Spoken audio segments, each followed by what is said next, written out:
multiculturalismo, interculturalidad, diversidad, conceptos que a veces se utilizan sin pararnos a pensar en su significado.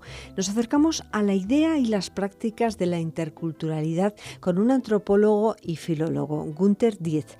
Su trayectoria personal está ligada a la interculturalidad, también su formación en antropología social, antropología de América, filosofía y filología hispánica en distintas universidades, doctor en antropología por la Universidad de Hamburgo, docente también en distintas instituciones de diversos países, en Alemania, Dinamarca, Bélgica, también en España.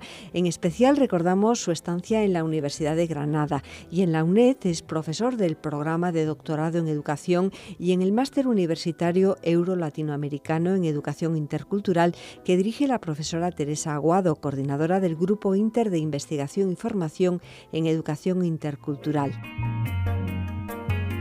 Günter Diez es profesor e investigador en el Instituto de Investigaciones en Educación de la Universidad Veracruzana, en México. Con él hablaremos también del proyecto de investigación Diálogo de Saberes, Haceres y Poderes entre actores educativos y comunitarios, una etnografía reflexiva de la educación superior intercultural en Veracruz, Intersaberes, proyecto que dirige el profesor Diez en el marco de la Universidad Veracruzana Intercultural, patrocinado por el Consejo Nacional de Ciencia y Tecnología de México.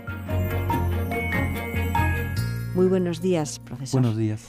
Bueno, muchísimas gracias por acompañarnos en este tiempo de radio de la UNED, en Radio 3 y también en el canal UNED, porque, bueno, le hemos sacado, estamos grabando esta conversación en el contexto de las jornadas del programa de doctorado en educación que se están realizando en la Universidad Nacional de Educación a Distancia. En concreto, en estas jornadas, el profesor Günter Diez pues, nos ha hablado de interculturalidad en la investigación educativa entre herramienta de análisis y utopía de colonial. Esas jornadas y en concreto esta conferencia las podemos volver a escuchar en Canal UNED y pondremos un enlace. Y en este contexto de Radio 3 me gustaría que nos hiciese unos apuntes sobre la idea de interculturalidad. ¿Qué significa intercultural y en qué se diferencia de multicultural? Se lo pregunto porque desde hace 2 o 3 décadas estos términos se confunden, son muy polisémicos, se introduce también la idea de diversidad. Sí, muchas gracias por la invitación y poder compartir algunas ideas sobre interculturalidad y algunos proyectos concretos al respecto. En términos generales, el multiculturalismo y las políticas de reconocimiento de diferencias, de reconocimiento de derechos de grupos minoritarios en una sociedad, grupos que pueden ser de origen migrante o pueden ser de tipo autóctono, este multiculturalismo fue el punto de partida. Pero tanto en América Latina como en Europa teníamos desde los años 90 aproximadamente la sensación de que quedarnos en un reconocimiento más bien estático del status quo de las relaciones entre grupos, mayoría, minoría, políticas de cuotas para determinados grupos, visibilización de la diferencia, no sería suficiente. Sobre todo desde un punto de vista más educativo, más pedagógico, tenemos que pasar del reconocimiento a la interacción. Y entonces el concepto de interculturalidad, por una parte, visibiliza la diversidad existente en cualquier sociedad humana, que tiene que ver con diversidad en términos étnicos, culturales, lingüísticos, pero también de género, de orientación sexual, de religión, de cosmovisión, digamos en términos generales. Pero a la vez interculturalidad nos lleva a plantearnos cómo son las relaciones entre estos grupos, cómo se han construido estas relaciones históricamente, cómo se articulan simétrica, asimétricamente en la actualidad y cuáles son las perspectivas de futuro, cómo quisiéramos que fuera la sociedad contemporánea. Y entonces ahí interculturalidad es una apuesta por generar relaciones incluyentes, justas, no solo en términos sociales, sino también, como siempre menciona el filósofo Boaventura de Sousa Santos, la justicia social solo se logra si se logra a la vez una justicia cognitiva, un participar en procesos de saberes de diferentes grupos. Y ahí, por supuesto, entra el ámbito educativo. ¿Cómo podemos organizar los sistemas educativos de tal forma que no folcloricen saberes, que no sojuzguen determinados saberes, canonizando a unos, invisibilizando a otros, sino que realmente haya puentes entre distintas tradiciones de saberes? Y eso es un poco lo que tanto en América Latina, más en el contexto de pueblos indígenas originarios, como en Europa, en el contexto de diferentes tipos de comunidades migrantes o de origen migrante, entendemos por interculturalidad. Teniendo en cuenta esa larga trayectoria que tiene profesor en estudios de interculturalidad y otros pues vinculados también con la etnicidad, incluso con distintos movimientos étnicos, con comunidades migrantes, me gustaría que nos hablase de esa transición entre los estudios culturales a los estudios interculturales, desde la perspectiva de un antropólogo, además filólogo. Sí, recordemos que la antropología hasta entrados los años 70-80 todavía adolecía de una noción bastante esencializadora de cultura. Cultura a menudo eran etnografiadas como rasgos culturales supuestamente estáticos, supuestamente tradicionales, específicos de un determinado grupo humano. Esto ha ido cambiando y ahora tenemos una noción de cultura mucho más dinámica, relacionada con prácticas de interacción. Hablamos de diversidad tanto al interior de los grupos como en relación con otros grupos. Y ahí nos sirvieron mucho los estudios culturales con esta idea heterodoxa de que primero cultura tenemos todos, cultura tenemos de distintas maneras, pero además las culturas se pueden analizar como si fueran textos. De ahí esta idea de combinar la antropología y la filología, descifrar las culturas contemporáneas. La escuela de Birmingham nos lo enseñó, cómo entender también las culturas juveniles contemporáneas, las subculturas, como algunos las llaman, de determinados grupos emergentes, también analizarlos en términos de cultura y de interculturalidad. Hemos pasado de los estudios culturales a los estudios interculturales, porque a menudo los estudios culturales se referían a un universo cultural contemporáneo de la sociedad postindustrial, postmoderna, contemporánea.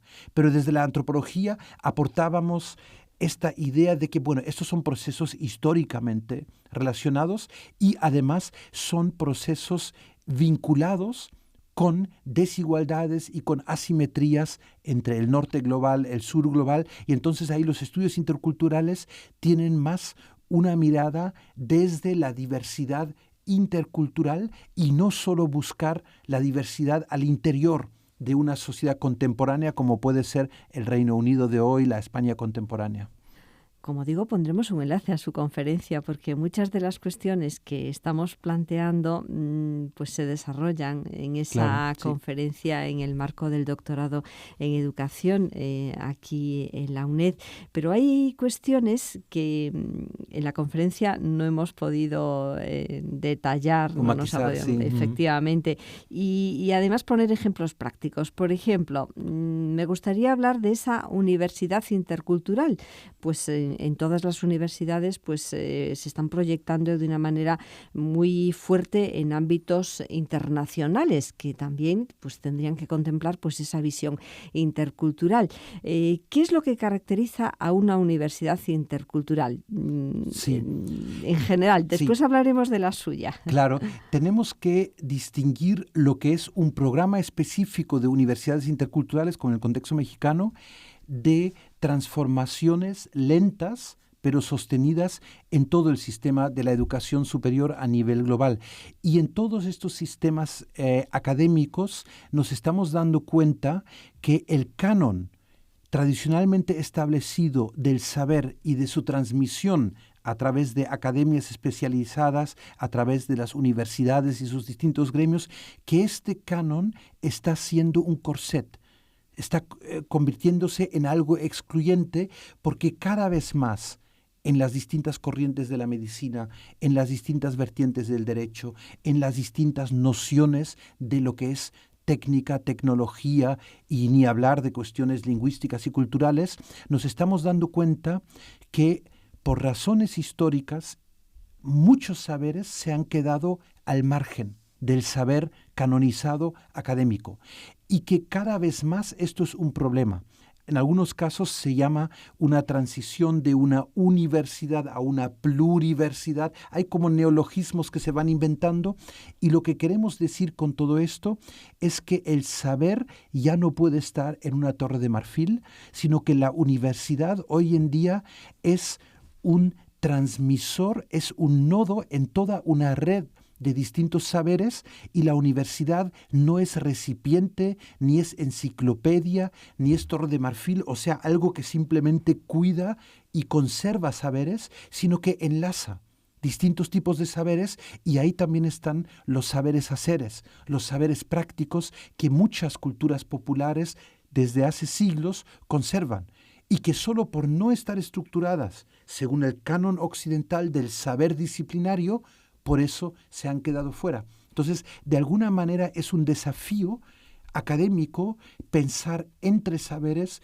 pensar entre disciplinas y siempre ser conscientes que hay muchos conocimientos que solo por su forma de transmisión no han llegado al canon académico.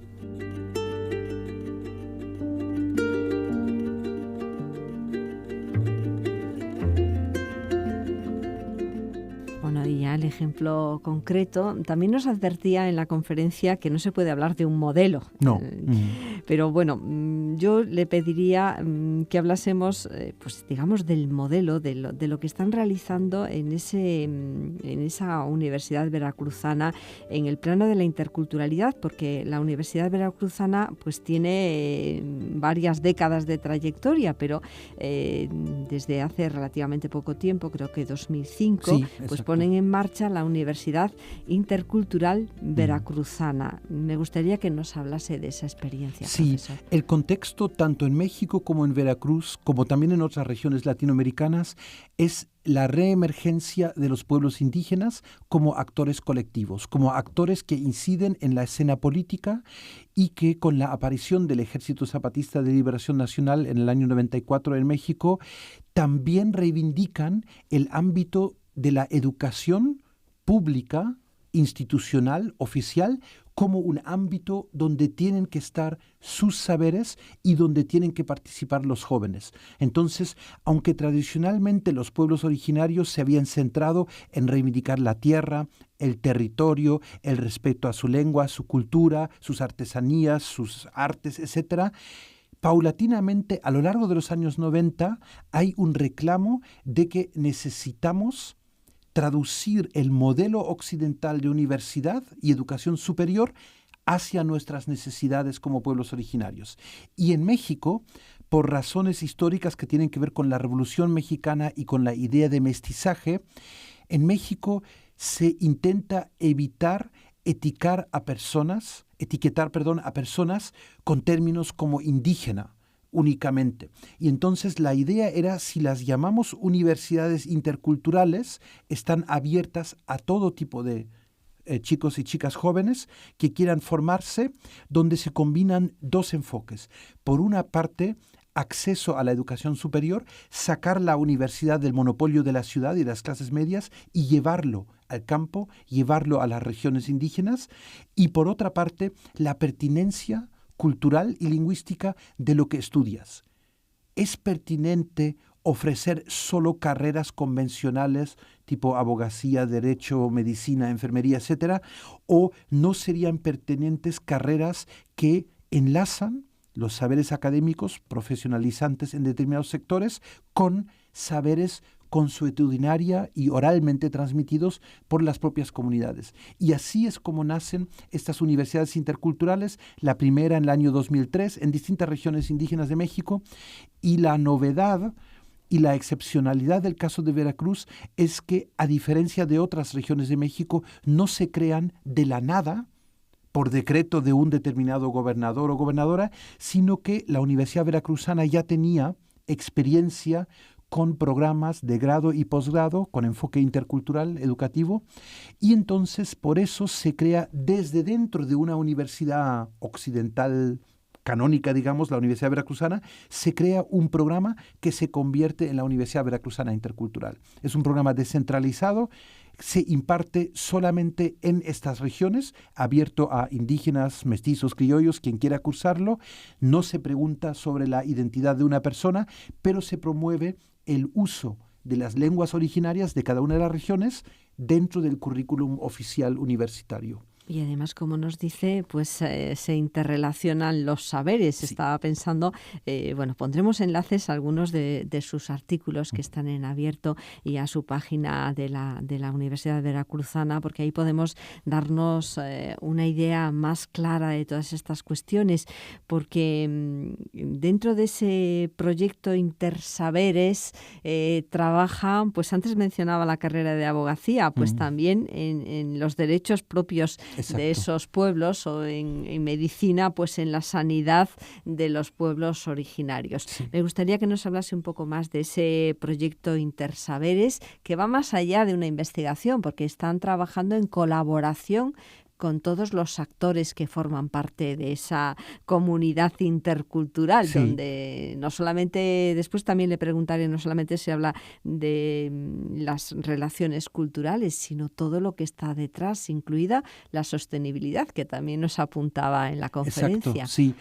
Metodológicamente lo que hacemos es combinar la etnografía como una metodología cualitativa de acompañamiento de estos actores con métodos participativos y colaborativos que provienen de la tradición de la educación popular y de la investigación-acción participativa. Y lo que estamos haciendo, la Universidad Veracruzana Intercultural existe desde el 2005 y desde 2007 acompañamos a estos actores que son docentes de sus propias regiones, jóvenes estudiantes, la mayoría mujeres, una minoría también hombres, y egresados y egresadas de esta universidad, y lo que hacemos es estudiar de forma dialógica con ellos mismos cómo es el diálogo de saberes que se pretende lograr, cómo se logra dentro del aula, pero mucho más importante todavía, cómo se logra en tu práctica comunitaria y en tu práctica profesional al haber egresado de estos programas. Y ahí, como mencionaba, el ámbito jurídico ha sido muy importante. Estas regiones son regiones que desde la colonia se enfrentan a fuertes conflictos de tipo agrario, de falta de reconocimiento de los usos y costumbres de las asambleas comunitarias, y entonces lo que las y los jóvenes hacen es fungir de traductores, incluso en el sentido literal, lingüísticos, intérpretes, entre las autoridades jurídicas tradicionales, jueces de paz, jefes de comunidad, por una parte, y el sistema occidental de impartición de justicia. Y sobre todo en el ámbito de derechos humanos es un trabajo de conciliar lo que el sistema universal de derechos humanos entiende por dignidad, por derecho, etcétera, y lo que en la comunidad se practica. Y nos damos cuenta que son compatibles, pero hablan lenguajes diferentes. Hoy se habla mucho en los sistemas jurídicos de la mediación de conflictos para no llegar a procesos penales, convertir a una persona en víctima, en verdugo, etc. Y entonces los jóvenes ahora mismo se encuentran trabajando con sus propios grupos y asociaciones como aquellos que forman a los jueces de paz tradicionales de las comunidades en materia de derechos humanos, no para imponerles un sistema exterior de derechos humanos, sino para mostrarles que las prácticas de mediación jurídica tradicional tienen su reconocimiento en el sistema jurídico. Y algo muy parecido ocurre en relación a todo el sistema de salud. En México, como en otras partes del mundo, hay un sistema público de salud básica, primaria, pero que sigue una tradición muy occidental de entender las jerarquías entre médico y paciente, etc. Pero en todas estas regiones existe una tradición de curanderos, médicos tradicionales, etc., parteros, parteras.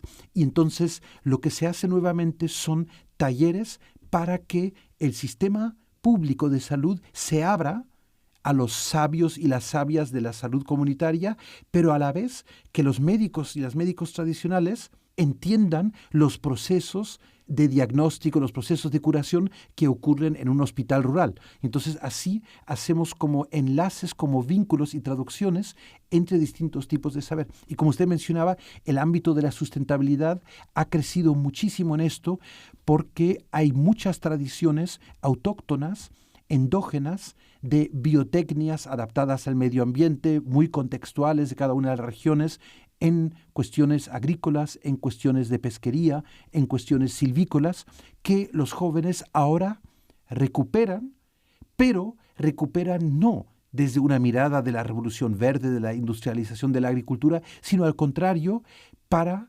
volver a una milpa sustentable, a un sistema agroeconómico que nutre a las familias y no solo esté pensado para la exportación y para mercados mundiales, que son los mercados precisamente que están en crisis. Entonces, ahí la sustentabilidad es algo que empodera, si queremos utilizar este anglicismo, empodera a las familias campesinas porque pueden combinar ecotecnias occidentales con conocimientos ancestrales acerca del medio ambiente, de cómo está cambiando y cómo hay que adaptar determinados ciclos de siembra y cosecha a este tipo de cambios.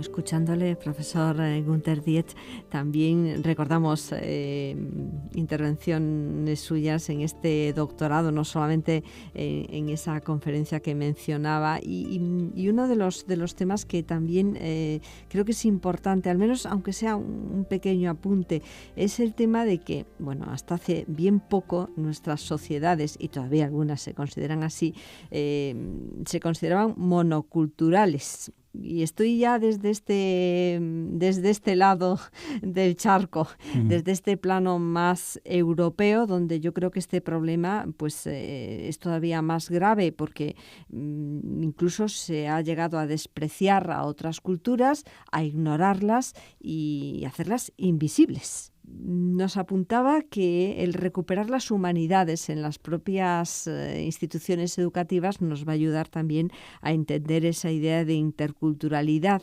y también la importancia de una educación intercultural para los que teóricamente no requieren esa educación. Hemos tenido que crear programas de integración, programas de compensación. Ahora está todo ese problema también de las personas refugiadas. Sí. Y nos mencionaba también el terrible problema que en México ahora se está agravando con el tema de los niños y de los jóvenes deportados. Ante todo este mare magnum, ¿cómo educar en la interculturalidad a un ciudadano que siempre se ha considerado pues que su cultura era la primaria, la originaria, y es un poco incapaz de interactuar con los demás? Y esto sucede, a lo mejor no estoy expresándolo de una manera muy clara, pero estamos viendo ejemplos todos los días en los medios de comunicación, de discriminación, de racismo, de xenofobia. Sí, es importante no caer en la trampa de buscar una receta, un modelo o un solo enfoque que aplique. Lo que hemos visto tanto en el contexto europeo, yo lo conozco un poco más de Alemania y aquí de España, pero en muchos países europeos está pasando lo mismo. Y también ha ocurrido en el contexto anglosajón, estadounidense, etcétera, es que se utilice la educación intercultural con una mirada compensatoria, con una mirada como, entre comillas, de bombero, de cuando hay conflictos, mete educación intercultural para que sean más tolerantes. Creo que no. El problema principal es que tenemos que primero deconstruir esta falsa idea de la monoculturalidad, del monolingüismo supuesto, que nunca ha existido.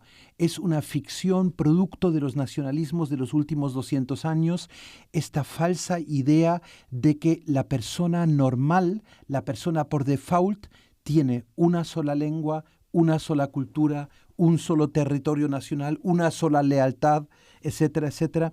Todo esto es producto de los procesos de expansión de los nacionalismos europeos, de la forma como operó el Estado-Nación y que además esperamos que se esté dejando atrás para regresar a la normalidad, si se quiere, entre comillas, a la normalidad de la especie humana, que siempre ha sido una especie hiperdiversa, que se ha sabido, a diferencia de otras especies que por eso no han corrido el mismo destino, ha podido superar limitaciones ecológicas, ha podido adaptarse a distintos ecosistemas y que por eso siempre ha sido lingüística, cultural, étnicamente diversa. Solo que los procesos de reclusión a la defensiva, como el nacionalismo, el racismo, la creencia en una supremacía, como en tiempos imperiales, de unos grupos de color de piel sobre otros, etc. Todo eso hay que deconstruirlo para reconocer que lo que necesitamos son prácticas, son saberes haceres, son negociaciones entre los diversos. Toda persona es multilingüe, incluso la persona que cree solo hablar una lengua, la habla de forma internamente diversificada. Con sus hijos, hijas, habla de otra forma que con la abuela, que con el vecino, que si llega al templo, a la iglesia o al supermercado, etc. O sea, todos somos internamente diversos. Y lo que tenemos que hacer es generar cauces para canalizar esta diversidad de forma pacífica, para que las diferencias no se conviertan en fuentes de conflictos insuperables. Conflictos siempre los van a haber. Nuestras sociedades son cada vez más desiguales, lo sabemos, y estas desigualdades, estas asimetrías generan tensiones y conflictos, pero necesitamos canales, instituciones, comunidades, encuentros a nivel comunitario, local, a nivel escolar, a nivel de centros culturales, otras instituciones, donde podamos intercambiar estas experiencias de diversidad para que la diversidad no se convierta en un estigma, en un problema. Y ahí tenemos este ambiguo papel de la escuela. La escuela nació como máquina de homogeneización, como máquina incluso en el sentido industrial de máquina, porque era el siglo XIX, de pensar que entramos diversos, como caóticamente diversos, incivilizados, y la escuela nos normaliza, nos homogeneiza y salimos todos igualitos. Eso, menos mal, lo estamos superando. Los diferentes enfoques pedagógicos actuales no pretenden regresar a esta falsa idea de homogeneidad, pero todavía arrastramos a menudo, casi como por default, esta sensación de que, me dice un maestro, ahora con los nuevos niños migrantes que han llegado, tengo más lenguas en el aula, esto sí que es un problema, esto sí que es un lío. No, aprovechar todo lo que aporta cada persona desde su diversidad, en distintos términos, aprovecharlo como un recurso pedagógico para el intercambio. Y por eso es tan importante transitar de una visión de educación intercultural para minorías, casi como para víctimas, a transitar a una educación intercultural para toda la población escolar y para los padres y madres de familia, porque precisamente aquellos que se creen normales, aquellos que se creen promedio, que se creen parte de las mayorías, son los que más tienden a marginar, estigmatizar al otro, a tener el monopolio de poder decidir lo que es normal y lo que es anormal. Y por eso la educación intercultural va más allá de lo cultural. Incluye diversidad sexual, diversidad genérica, diversidad religiosa. Hoy en día vemos cómo la diferencia entre distintas religiones abrahámicas, monoteístas, se está convirtiendo como en fuente de conflicto. Algo que no es inherente a esas religiones, pero que el uso politizado de determinadas diferencias religiosas se ha convertido en pretexto para hablar de choque de civilizaciones y de conflictos insalvables. Necesitamos cultivar una literacidad intercultural en el sentido de que todo niño, toda niña, todo joven, toda joven hoy en día tiene que tener la capacidad de enlazarse con personas que son muy diferentes en sus identidades, aspiraciones, que ellos mismos y que sus propios padres. Esto es un desafío educativo, pero también es un desafío societal.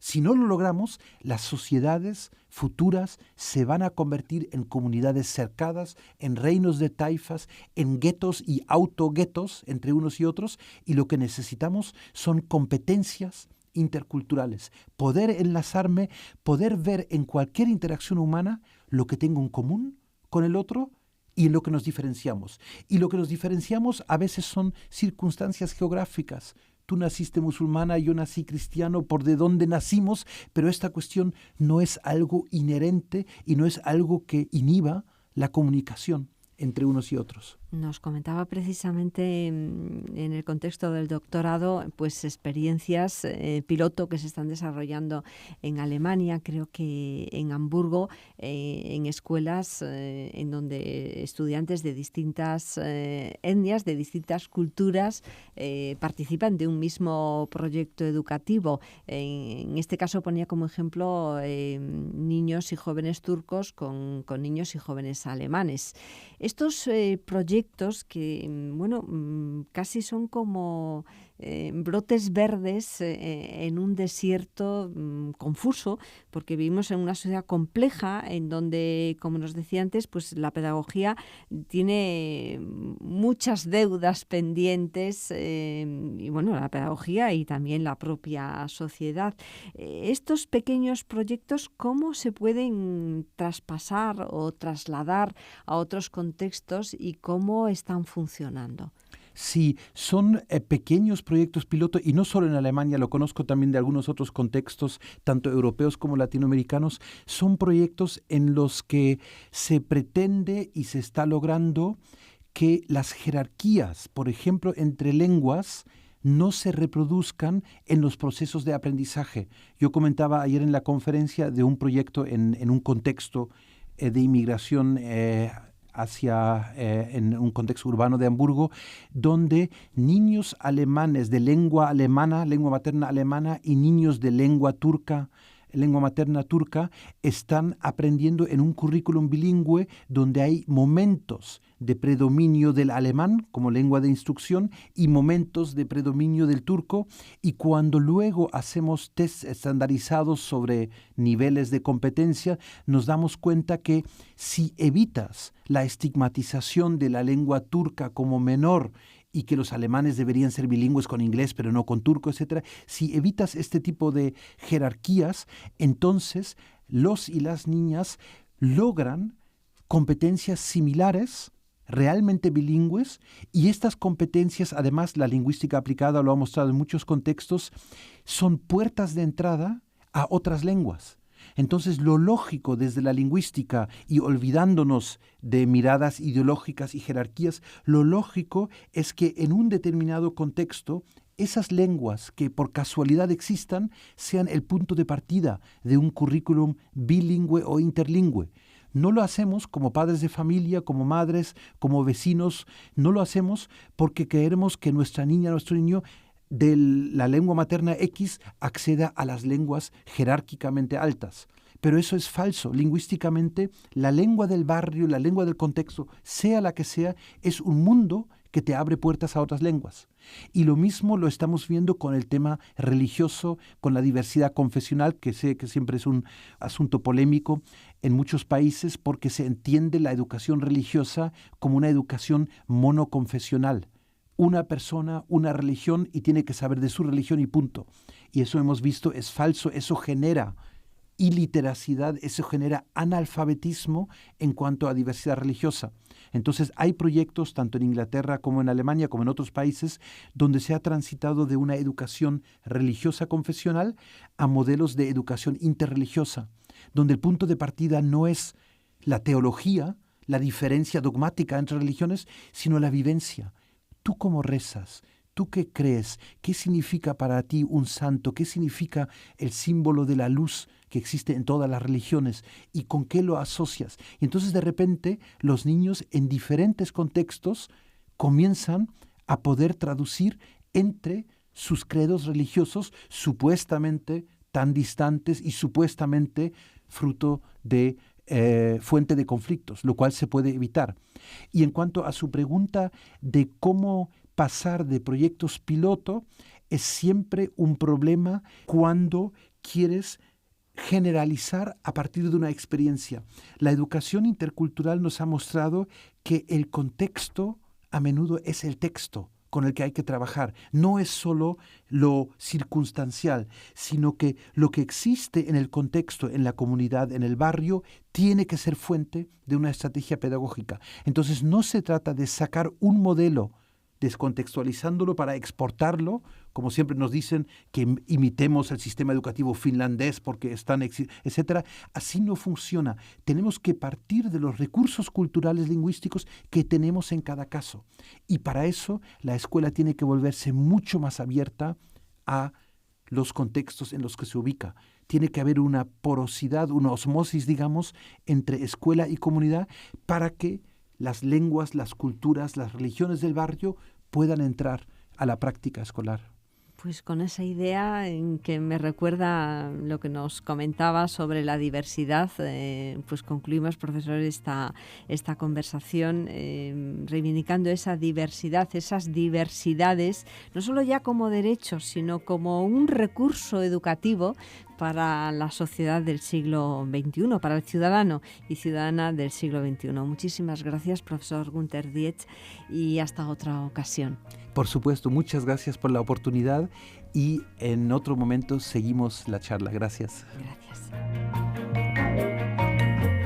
Günther Dietz es doctor en antropología, profesor e investigador en el Instituto de Investigaciones en Educación de la Universidad Veracruzana en México. Entre sus publicaciones destacamos un libro que sigue siendo un referente: Multiculturalismo, Interculturalidad y Educación, una aproximación antropológica. Sin distancias, en Radio 3 y cuando quieras en Canal UNED, canal.uned.es, con enlaces de interés sobre los temas propuestos, canal.uned.es.